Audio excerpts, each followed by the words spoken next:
Everybody hear me okay? Is this working? Yeah, here. Okay. It's always the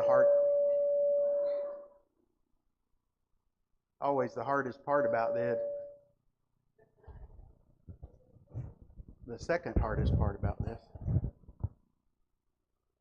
Always the hardest part about doing this is interrupting everybody fellowshipping together. It's always great to see everybody having some time to catch up on everything.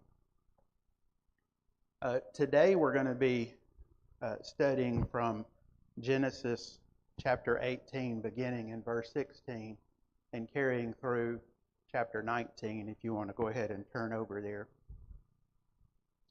When Blake first texted me about teaching a lesson today, his text said, "Would you teach a lesson on Genesis 18:16 through 19?" Well, in the text, to me, that came across as verses 16 through 19. So I thought, well, that'd be pretty easy, 4 verses. But then it became clear to me that I misread the text. We're going to talk a lot about a fella named Lot today, but we're going to pick up where Mark left off last week, where Abraham had been visited by God and 2 angels, and the angels departed, and God stayed behind and talked to Abraham for a while. And what we're going to study today is a lot of, I think, some of the most disturbing stories in the Bible. I think some of the hardest things to understand as a human being, to put yourself in the places of the people in these stories and to understand what it was like for them. So we will get through this, but we're going to be talking about people making negotiations today, particularly Abraham and God, but also Lot and the angels. We're going to be talking about hospitality that I think was a very different hospitality than what we, even here in the South, experience today. We're going to be talking about some uncomfortable topics like homosexuality and moral compromise. We're going to talk about total destruction of entire civilizations. We're going to talk about disobedience. We're going to talk about fear. And we're going to talk about incest. So a lot of uncomfortable topics today. We'll begin in Genesis 18, verses 16. When the men rose from there and looked toward Sodom, and Abraham went with them to send them on the way, and the Lord said, "Shall I hide from Abraham what I am doing? Since Abraham shall surely become a great and mighty nation, and all the nations of the earth shall be blessed in him.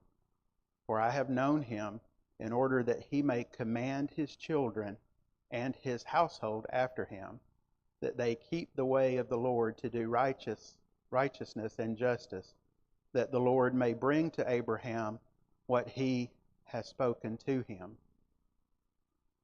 And the Lord said, "Because the outcry against Sodom and Gomorrah is great, and because their sin is very grave, I will go down now and see whether they have done altogether according to the outcry against it, which has come to me.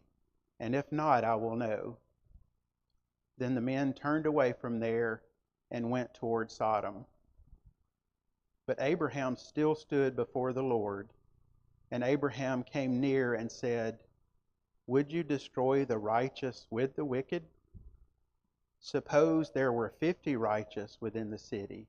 Would you also destroy the place and not spare it for the 50 righteous that were in it? Far be it from you to do such a thing as this, to slay the righteous with the wicked, so that the righteous should be as the wicked. Far be it from you. Shall not the judge of all earth do right?" So the Lord said, "If I find in Sodom 50 righteous within the city, then I will spare all the place for their sakes."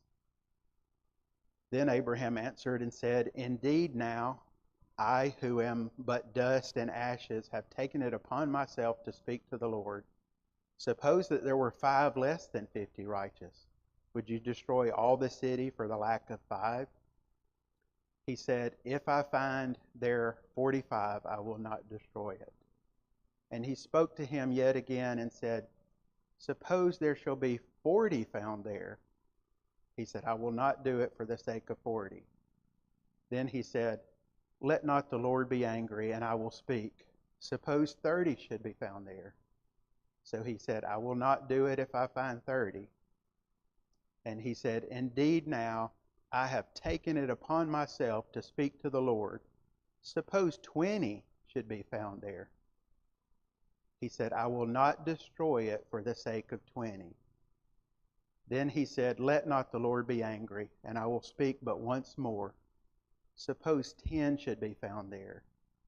And he said, I will not destroy it for the sake of 10.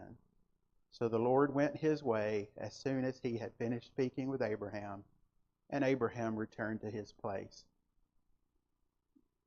This is a historical negotiation, and I don't think any of us can imagine what it's like to be standing before God, much less to try to negotiate with the King of Kings, the creator of our universe. But Abraham did so, and it kind of reminds me of growing up, and maybe you went to your parents and said, Hey, Mom, is it okay if Bobby and I go to the movie tonight? Yeah, that'll be fine. Okay, good. Could I get $5 so I could get some popcorn? And I'm talking about my terms. I know it's not $5 won't get you in the door today. Can I have $5 so I can get some popcorn at the movie? Yeah, that'll be fine. Well, would it be okay if my curfew was 10 o'clock instead of 9 o'clock? Yeah, oh, okay, that's fine. That's good. Can we borrow your car? That's kind of where I see Abraham, because he's clearly saying, as he maybe is thinking, pushing my luck a little bit here, but let not the Lord be angry, but what if, and he's taking away 5 each time, but then he gets bolder. It goes from 50 to 45 to 40, now to 30, now to 20, now to 10. Why do you think it is Abraham is so concerned about the people in Sodom? Relatives, right? Lot is there.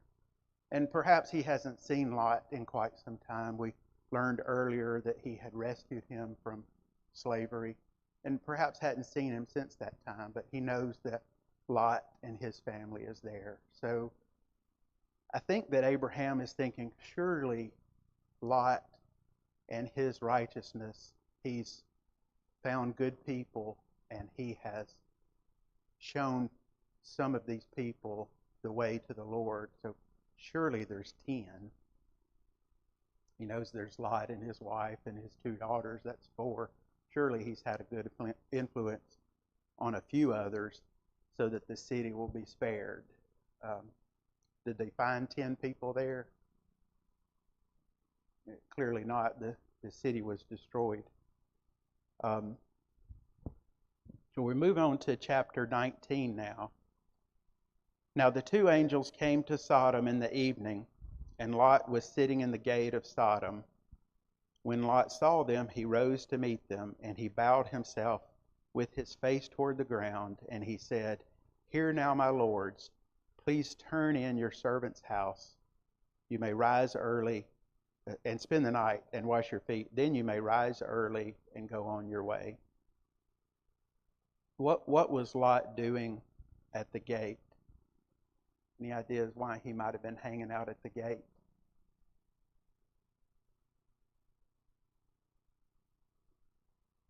That's exactly right. That was a place where a lot of the business took place.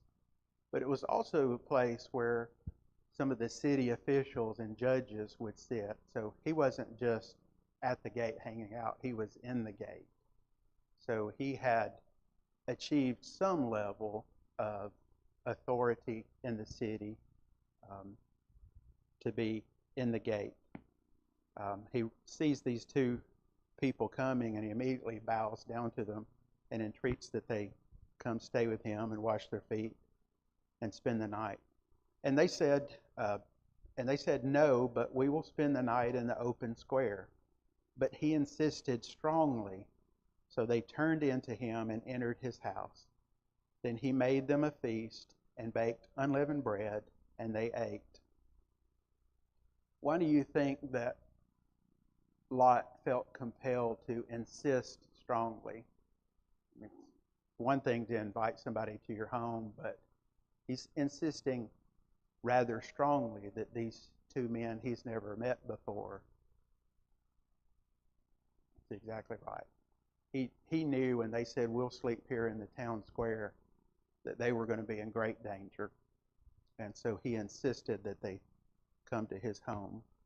So this is a hospitality that, perhaps we don't practice as much here. I think we help others and we want to help others, but I don't know that we are necessarily willing to invite two strangers into our home to spend the night. Picking up in verse 4, now before they lay down, the men of the city, the men of Sodom, both old and young, all the people from every quarter surrounded the house. And they called to Lot and said to him, where are the men who came to you tonight? Bring them out to us, that we may know them carnally. Were their intentions good and pure? No, they had the worst of intentions. And I think it's interesting that the Bible here tells us a little bit about these men, so that we don't think that these were just a few young rebels, that didn't have good parents and they were up to no good. This wasn't a few old drunk guys, out being bad. These were old and young, all the men of the city. These were not some people from the wrong side of town. The Bible points out these are men from every quarter of the city. So this is how wicked the city is, that old and young, men from all parts of the city have gathered because they saw two strangers enter in the home with Lot. So Lot, picking up in verse 6, so Lot went out to them through the doorway, shut the door behind him, and said, please, my brethren, do not do so wickedly. See now, I have two daughters who have not known a man. Please let me bring them out to you, and you may do with them as you wish. Only do nothing to these men, since this is the reason that they have come under the shadow of my roof. One of the hardest verses in the Bible to understand. Lot was counted a righteous man. He's got two strangers in his home that he's showing hospitality to. The city has risen up, and they're wanting to take these men and do what they want. And he says, no, spare them, but take my two daughters. My two daughters who have never known a man, and you can do with them as you wish. I don't know this side of heaven that I'll ever understand that way of thinking. I don't think any of us can.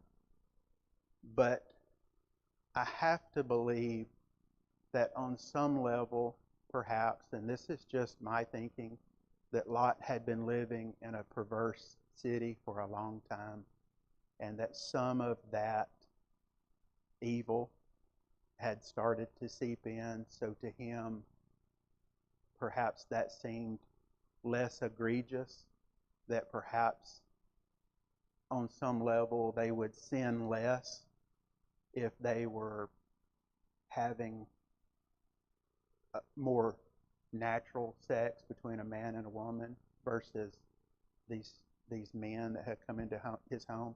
I don't know. I don't understand that. And like I said, one of the most troubling things in the Bible that Lot made this offer.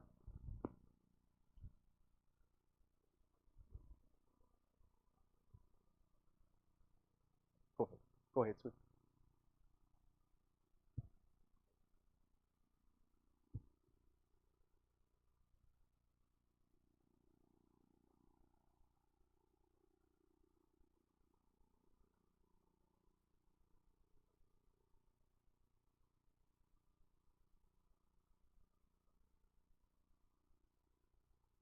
Yeah.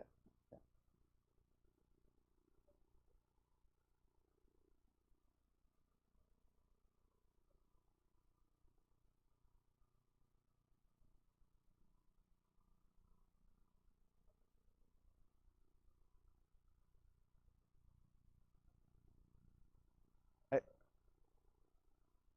yeah. If you couldn't hear, she is saying that um, Lot recognized that these were special men. These were not just passers through, and even the fact that he bowed down to them with his face toward the earth as they approached the city tells us that he recognized that they were special. I totally agree with that. Putting myself in his shoes, if it was the President of the United States or the most important person in the world, I can't see making that offer. You know, kill us all if you must, but we're not doing this willingly. Jimmy, did you go?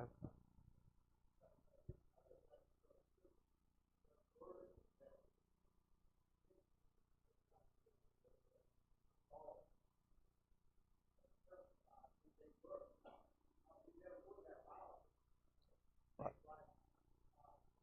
right.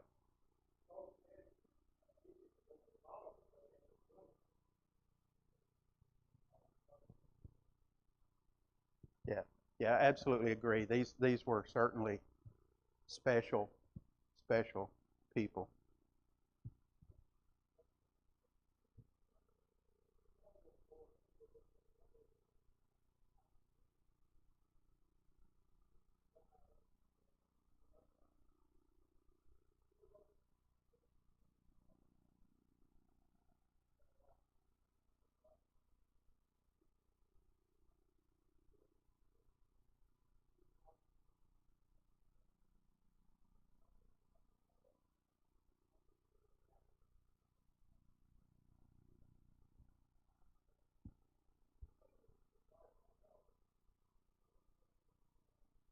Right.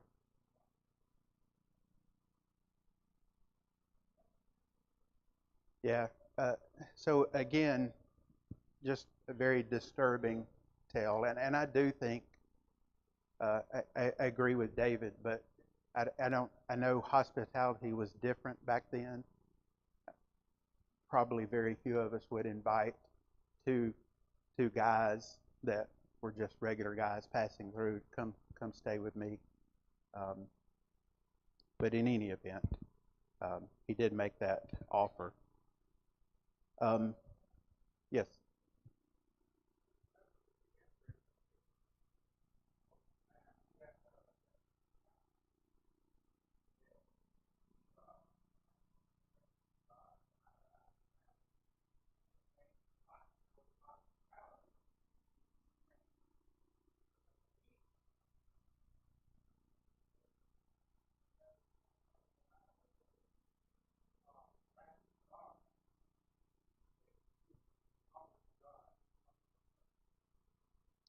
Yeah.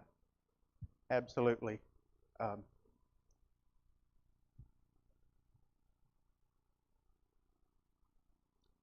Picking up in verse 6, so Lot went out to them through the doorway, shut the door behind him, and said, well, I read that already. I'm sorry. I'm picking up in verse 9.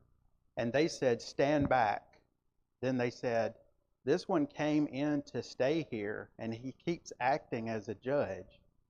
Now we will deal worse with you than with them. So they pressed hard against the man Lot and came near to break down the door. But the men reached out their hands and pulled Lot into the house with them and shut the door. And they struck the men who were at the doorway of the house with blindness, both small and great, so that they became weary trying to find the door. So you've got the mass of the city pressing in this doorway to the point of almost breaking the door down. I don't think these two guys opened the door and said, "Come on in, Lot," and closed the door. I think that there had to be something bigger than just a man could do when you've got that many people pressing against the door that the door's about to break.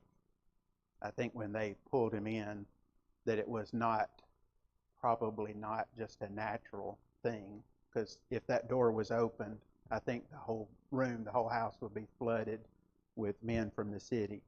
But they pulled him in, closed the door behind him, and struck the men with blindness, so they became weary trying to find the door. Picking up in verse 12, then the men said to Lot, "Have you anyone else here, son-in-law, your sons, your daughters, and whomever you have in the city? Take them out of this place, for we will destroy this place, because the outcry against them has grown great before the face of the Lord, and the Lord has sent us to destroy it." So Lot went out and spoke to his sons-in-law, who had married his daughters, and said, "Get up, get out of this place, for the Lord will destroy this city." But to his sons-in-law, he seemed to be joking. When the morning dawned, the angels urged Lot to hurry, saying, "Arise, take your wife and your 2 daughters who are here, lest you be consumed in the punishment of the city."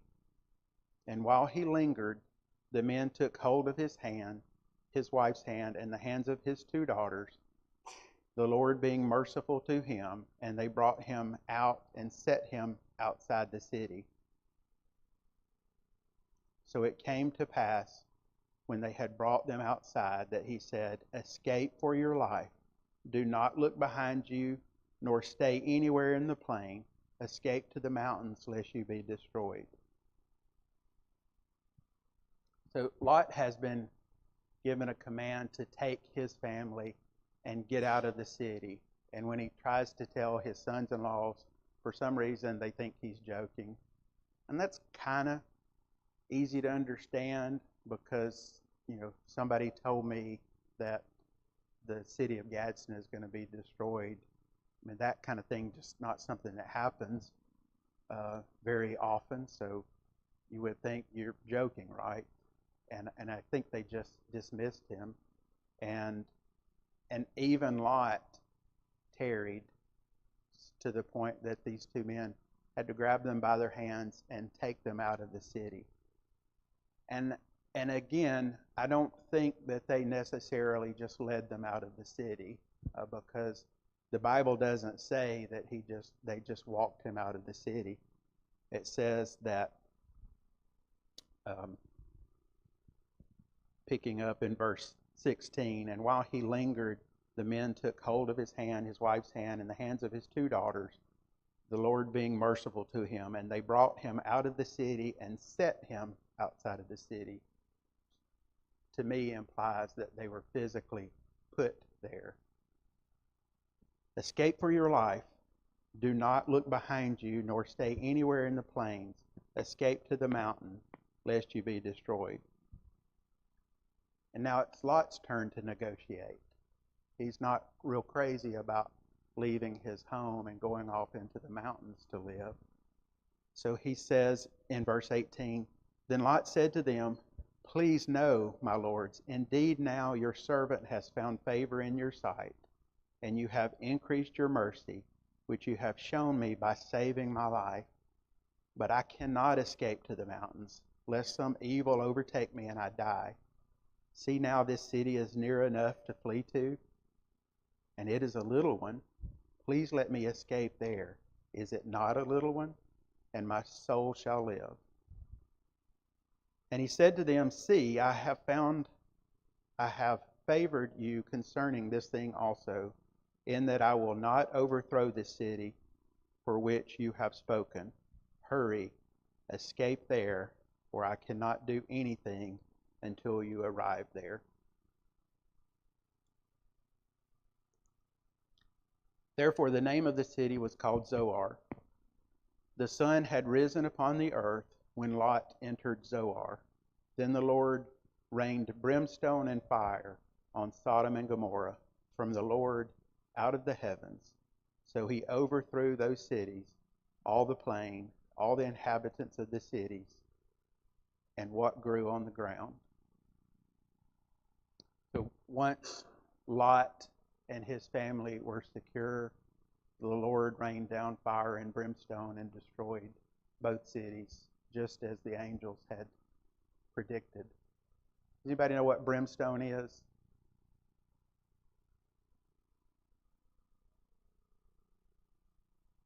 Sulfur. It's just a very old word for sulfur. And so when it is burning, it's said to give the same aroma as when lightning strikes something. It gives off a certain odor. So the Lord brought fire and hot sulfur from the heavens and consumed everything in the city, and both cities were destroyed. Where are Sodom and Gomorrah today? They don't exist. Right? We have theories about where we think it was from the south end of the Dead Sea, but they don't exist. Have there been other cities throughout the Bible that were evil and were harmed or destroyed by God? Jericho. Other evil cities that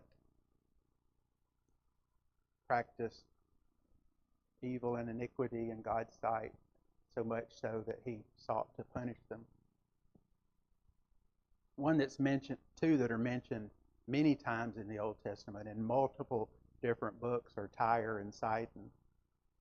Tyre and Sidon still exist today, and they were punished by God, but they did not cease to exist. They had a 70-year nap, basically, but they still exist today. And unlike Sodom and Gomorrah, they were not completely wiped from existing. So I don't know if you can draw the correlation, but to me, that speaks to the absolute evil that existed in Sodom and Gomorrah, that they were completely gone for forever.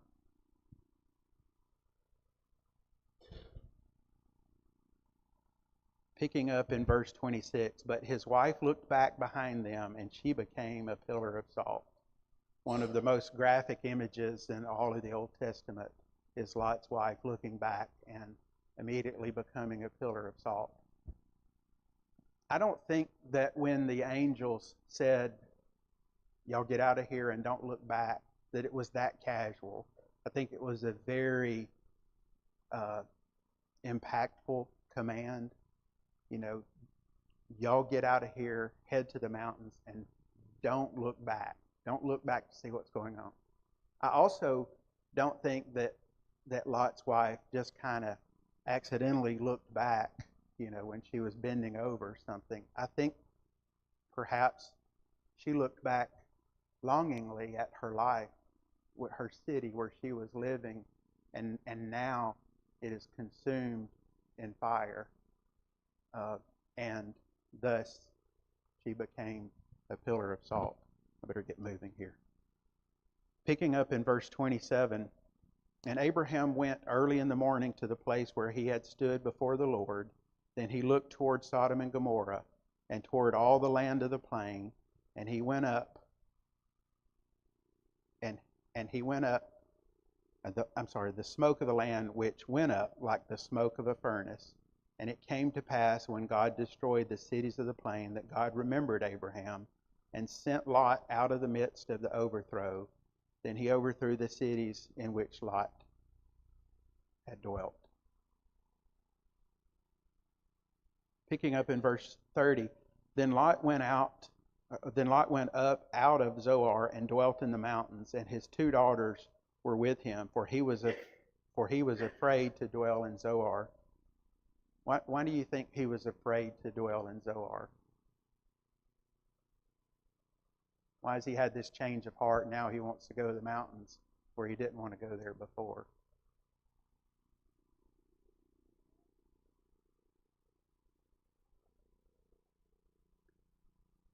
He had been promised that that city would not be destroyed. But I think perhaps he was afraid that the people of Zoar would find out that weren't you just in Sodom and it's destroyed? Yeah. Right. Wow, that was a fast second bell.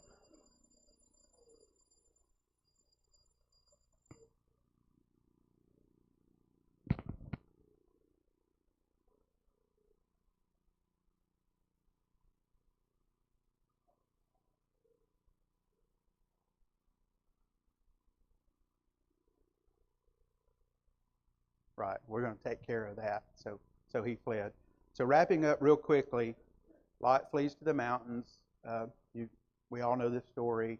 His daughters probably think there are no more men on earth, and they need to carry on the heritage and lineage of their father. They one at a time get him drunk and commit incest, and they both become pregnant. The oldest daughter gives birth to Moab, who is the father of the Moabites, and the youngest gives birth to Ben-Ami, who is the father of the Ammonites.